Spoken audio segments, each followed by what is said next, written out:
Mas desemprego não é desculpa para não se pagar pensão. Inclusive já estivemos em audiências em que o juiz mandou o cara fazer Uber, vender água no farol, mas ele tinha que pagar pensão, isso não tinha jeito. Se vira, meu filho. Bem-vindas ao canal Direito Delas, eu sou a Marina. E eu sou a Ana Paula, nós somos advogadas e ativistas pelos direitos das mulheres. Hoje a gente vai conversar com vocês um pouquinho sobre pensão alimentícia. Acho que esse é um dos assuntos que as mulheres têm mais dúvidas, principalmente na hora de uma separação ou quando elas criam seus filhos sem a presença do pai. Acho que o primeiro ponto é a gente saber quem tem direito à pensão, porque não é todo mundo que vai receber. Mesmo que você esteja em dificuldade, né, muitas vezes as pessoas acham, nossa, eu tô separada há 20 anos, será que eu tenho direito à pensão alimentícia? Ou às vezes seus filhos já são maiores de 18 anos, será que eles ainda vão ter direito? Então vamos lá. Em primeiro lugar, quem que teria direito, de acordo com a lei, a receber esse tipo de prestação, né? Seriam os filhos até os 24 anos ou até completarem o ensino superior, o que vier antes. Então vamos supor que você é uma jovem adulta que com 22 anos se formou na faculdade. A princípio, o seu direito à pensão alimentícia se encerraria nesse momento. Pensão para filhos, sempre vai ser possível pedir pensão se você tem até 18 anos, né? Porque a gente entende que os menores de idade têm essa necessidade presumida. Mas existe um entendimento majoritário de que essa pensão ela se estende até os 24 anos ou até a conclusão do ensino superior, porque essa é uma fase que o jovem ainda não tá empregado, não tá no mercado de trabalho e ainda precisa do sustento dos pais. Mas se esse jovem de 18 anos, ele já trabalha, ele já tem o seu sustento, pode ser que essa pensão não seja concedida. Caso se forme na faculdade antes dos 24 anos, então, por exemplo, se formou aos 22, é nesse momento que vai acabar o direito à pensão. Em segundo lugar, os cônjuges... A mulher, uma cônjuge... Retomando, os cônjuges, eles têm direito à pensão alimentícia em alguns casos muito específicos. Então, o que acontece é, quando uma das pessoas, normalmente a mulher, né, para de trabalhar para se dedicar aos cuidados do lar e dos filhos, e aí ela se separa desse companheiro, que era quem provia por todo o sustento dela durante esse período, se entende que ela abriu mão da carreira dela e de oportunidades profissionais em prol da família. Então, mesmo que haja um divórcio, por um tempo pelo menos, o entendimento da lei é que essa pessoa teria direito a uma pensão alimentícia até ela se adaptar ao mercado novamente. Isso varia bastante, assim, da idade que essa pessoa tem ao se separar. Então, se a gente tá falando de um casal e já tá se separando depois de 20 anos, depois, assim, quando a pessoa, né, geralmente é a mulher, por conta da nossa construção social, de que a ela cabe os encargos do lar e dos filhos, tá há muitos anos afastada do mercado de trabalho, não tem a essa altura da vida mais como se reinserir ou vai ter grande dificuldade, essa pensão, ela pode ser vitalícia, ainda mais se houver algum problema de saúde que impeça com que ela retorne à sua atividade laborativa, ou então ela vai perdurar por mais tempo. Já se essa pessoa for jovem, essa pensão ela vai ser provisória até que ela consiga se readaptar e se recolocar no mercado de trabalho.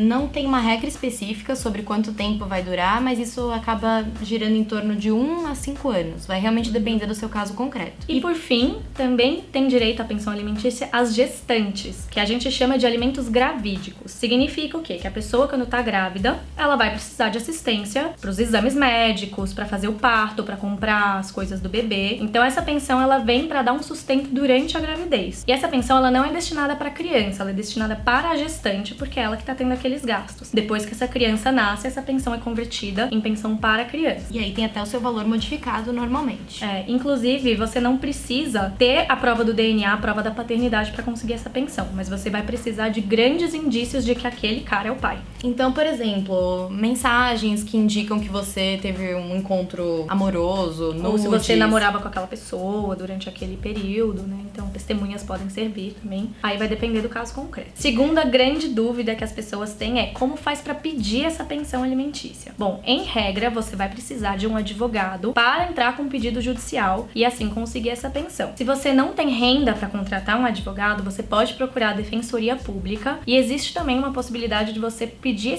essa pensão alimentícia direto no balcão do fórum. Essa não é a via mais recomendada porque uma ação de pensão alimentícia vai precisar de algumas provas, principalmente de quanto que aquela pessoa, de quanto que o outro genitor vai poder pagar de pensão. Você indo só no balcão, você pode ficar um pouco desassistida, mas ainda assim o seu direito vai ser garantido. O terceiro ponto é, em quanto que vai ficar essa pensão? Essa é sempre a dúvida, né? A gente recebe um monte de pergunta de, o fulano recebe 3 mil reais por mês, quanto que vai ficar minha pensão? Depende, né? Porque a gente acaba levando mais fatores em consideração além da possibilidade. Então vamos lá. Se a gente tá falando de pensão para filhos, a gente tem sempre que pensar em 3 fatores. O primeiro é a possibilidade da outra parte, né? Então, claro que se eu ganho 10 mil reais ou se eu ganho 1.000 reais, a possibilidade que eu tenho de pagar a pensão pro meu filho vai ser diferente. E isso vai ter que ser respeitado na hora de se atribuir um valor. O segundo ponto é a necessidade. Então, quanto que custa aquela criança por mês? A gente entende que a necessidade dos menores de idade, ela é presumida. Por quê? Porque a gente sabe que crianças não têm como prover o seu próprio sustento. Então, esse ponto, ele é sempre pacífico, que vai ser necessário uma pensão. Mas o valor dessa pensão vai depender de quanto ela custa por mês. Então, se essa criança, ela tem, por exemplo, uma necessidade especial, que ela precisa de um tratamento médico constante, a necessidade dela pode ser maior do que uma criança que não tem esse mesmo tipo de demanda. É importante também que a gente entenda que essa criança tem que ter o padrão de vida compatível com o padrão dos pais. Então, porque você pode criar um filho no mínimo do mínimo, mas se os pais têm condições de prover mais, isso deve ser refletido. E o terceiro fator que a gente utiliza na hora de pensar no valor da pensão é a proporcionalidade. Se essa criança tem 2 pais, né, se ela tem um pai e uma mãe ou 2 mães, enfim, os 2 têm que contribuir para a criação dessa criança e a gente tem que atender a uma proporcionalidade em relação às rendas deles. É, porque assim, tem muita gente que acha que pensão de filho tem que ser dividido meio a meio. Mas isso não faz muito sentido, porque se um dos pais ganha muito mais do que o outro, é claro que metade dos gastos vai pesar de uma forma diferente. Então vamos supor que a criança custa 1.000 reais. Ficaria 500 reais pra cada um. Mas se eu ganho 1.000 e o meu companheiro ganha 5.000, esse valor ele vai pesar de uma forma bastante diferente. Então é por isso que a gente utiliza o critério da proporcionalidade. A gente vai pegar os 2 salários e vai ter que refletir quanto cada um pode pagar dentro dessas possibilidades. E se nessa proporcionalidade uma das pessoas está desempregada, só a outra tem renda. Então se só o pai trabalha e a mãe não, a proporcionalidade da mãe vai ser 0 e a do pai vai ser 100. Então ele que vai ter que arcar com tudo. E o contrário também. Uma das dúvidas que a gente recebe muito é se a questão da guarda, ela influencia no valor dessa pensão, né? Porque se a criança fica mais tempo com um dos genitores, ela fica mais tempo com a mãe, menos tempo com o pai, essa mãe ela vai ter mais gastos no dia a dia e um gasto também com o tempo de cuidado, né? Que é um valor que a gente não monetiza. Mas não necessariamente, se você tiver uma guarda realmente mais do que compartilhada, uma guarda alternada em que essa criança fica metade do tempo com cada um, o valor da pensão vai ter que ser também repartido de forma igual, porque da mesma forma, se um ganha muito mais que o outro, isso também vai pesar. Então não necessariamente você ter guarda compartilhada isenta do pagamento de pensão, vai depender do caso a caso. E a pensão para ex-cônjuge, ela é um pouquinho diferente, né? A mesma lógica da possibilidade, então óbvio que a gente vai analisar qual que é o padrão de vida da pessoa que vai ter que dar os alimentos. A gente vai analisar sim as necessidades dessa pessoa e aí, nesse caso, diferentemente da pensão para crianças, essas necessidades vão ter de estar um pouco mais discriminadas, com documentação, então um comprovante, etc. E a gente não tem nesse caso o fator da proporcionalidade, porque aí a gente não tá falando de 2 pessoas pagando pra uma, né? A gente tá falando de uma relação aqui bilateral. Tem um grande mito, né, que a gente ouve toda hora, que a pensão é sempre 30%.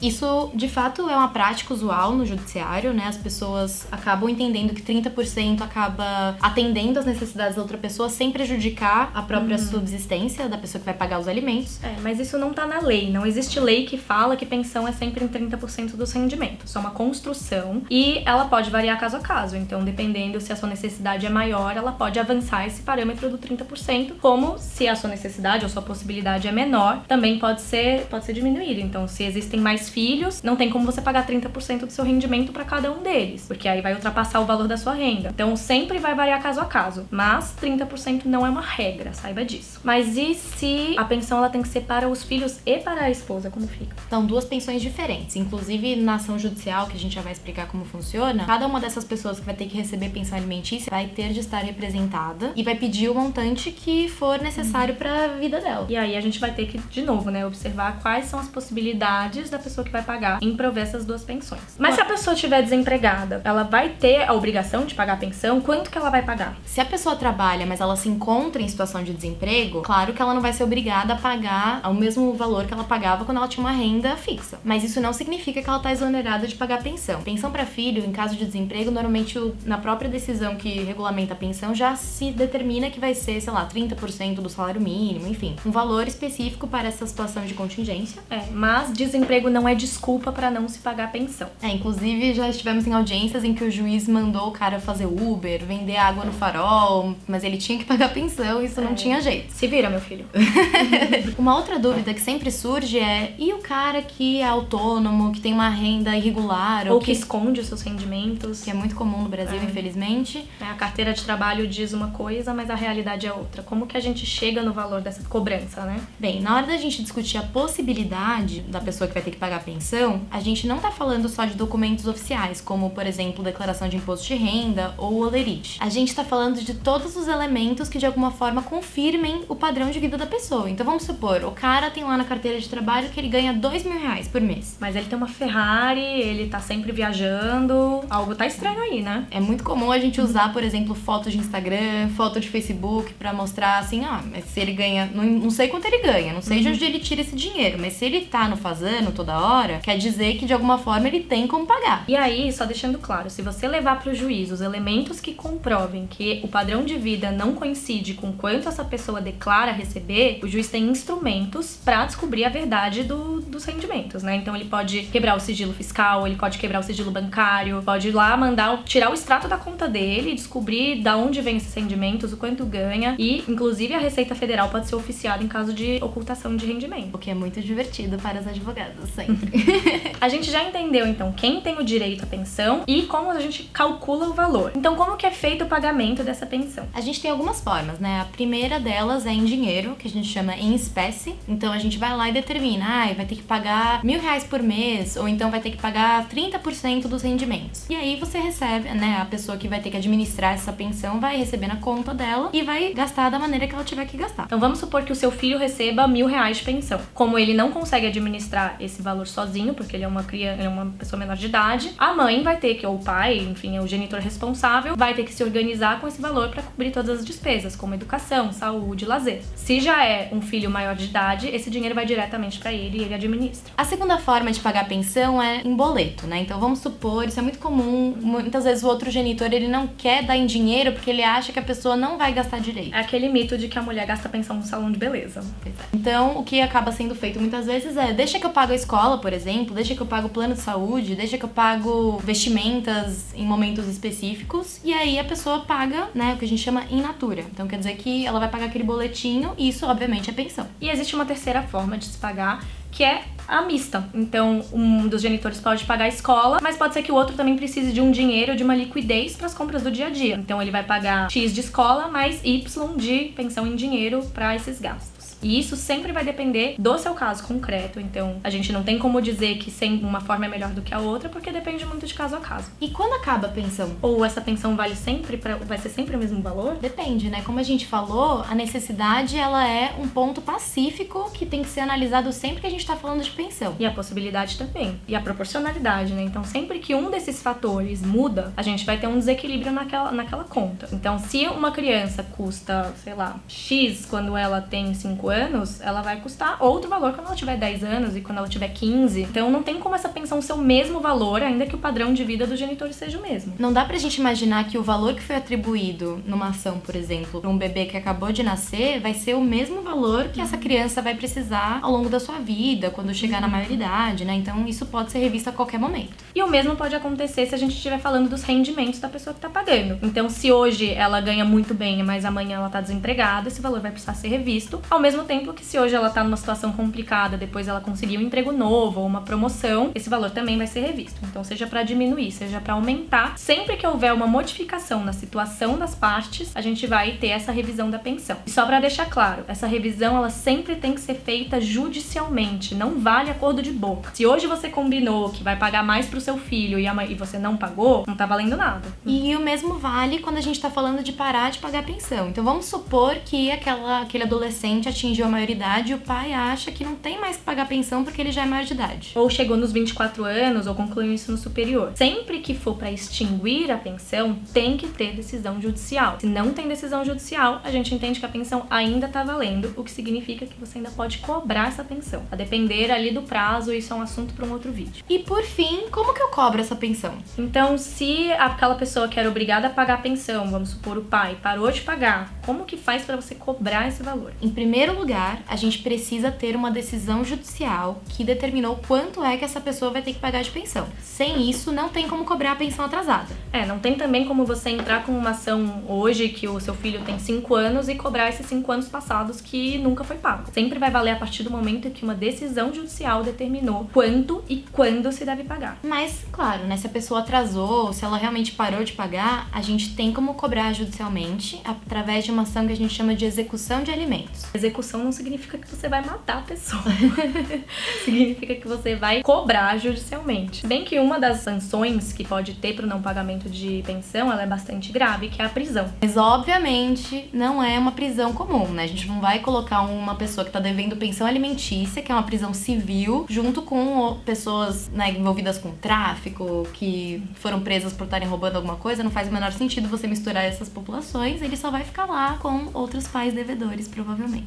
Aí eles podem fazer uma roda de conversa sobre paternidade, sobre responsabilidade. Quem sabe é um bom momento para reflexão. Ai, que vergonha. Mas explicando sobre essa questão da prisão, não é toda dívida de pensão que pode levar à prisão. A gente só pode pedir prisão por falta de pagamento quando a gente está falando dos últimos 3 meses que não foram pagos. Então vamos supor que ele deixou de pagar maio, junho, julho, agosto, você pode cobrar esses 3 meses pela prisão. Agora você não poderia cobrar mês de janeiro, que já passou 3 meses, pelo rito da prisão. Você teria que entrar com outro tipo de pedido. E deixando claro que a prisão não desobriga o pagador de pagar a pensão alimentícia, né? Então, na verdade, a ideia da prisão é só meio que obrigar a pessoa realmente a levantar os fundos para arcar com a dívida dela.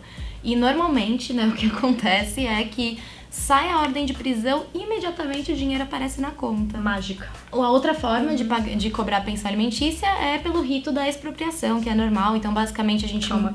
O que significa isso?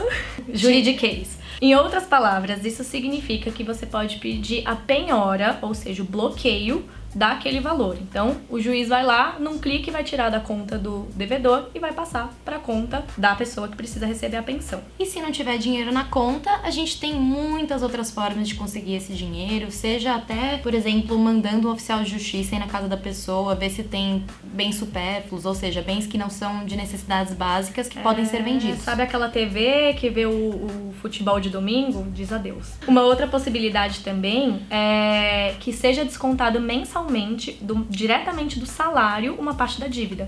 Então, além de descontar a pensão, vai descontar um valor a mais para pagar essa dívida que está atrasada. Enfim, as possibilidades são muitas, vai depender do caso concreto, por isso que é importante ter um advogado ou a defensoria pública para te auxiliar. É importante também que a gente fale a questão dos prazos, né? Quando a gente está falando de uma pessoa menor de idade, não tem prazo. Então, se ele ficou sem pagar 1 ano, por exemplo, 6 anos que seja, vai poder cobrar tudo todo de uma atrasado. Vez. Corrigido, com juros, tudo aquilo que você pode imaginar. A única questão é, os últimos 3 meses são os que dão direito à prisão e os débitos passados não dão. Você tem que ir por essa outra via. E você pode escolher, né? Não necessariamente você quer ir pela via da prisão, mesmo tendo esse direito desses últimos 3 meses, mas você acha que é muito drástico, você pode escolher ir pela outra via. Agora, quando a pessoa já atingiu a maioridade, a gente só pode cobrar os últimos 2 anos. Então, se por acaso, agora eu tô precisando muito desse dinheiro, eu abri mão da pensão por 3 anos, você só vai poder cobrar os últimos 2 anos mesmo. Então é isso, gente. Esperamos que a gente tenha esclarecido as principais dúvidas. Se faltou alguma coisa, se tem algo mais que você quer saber, comenta aqui embaixo que a gente pode fazer outros vídeos a respeito. Se inscreve no nosso canal, deixa seu like, ativa o sininho e até a próxima!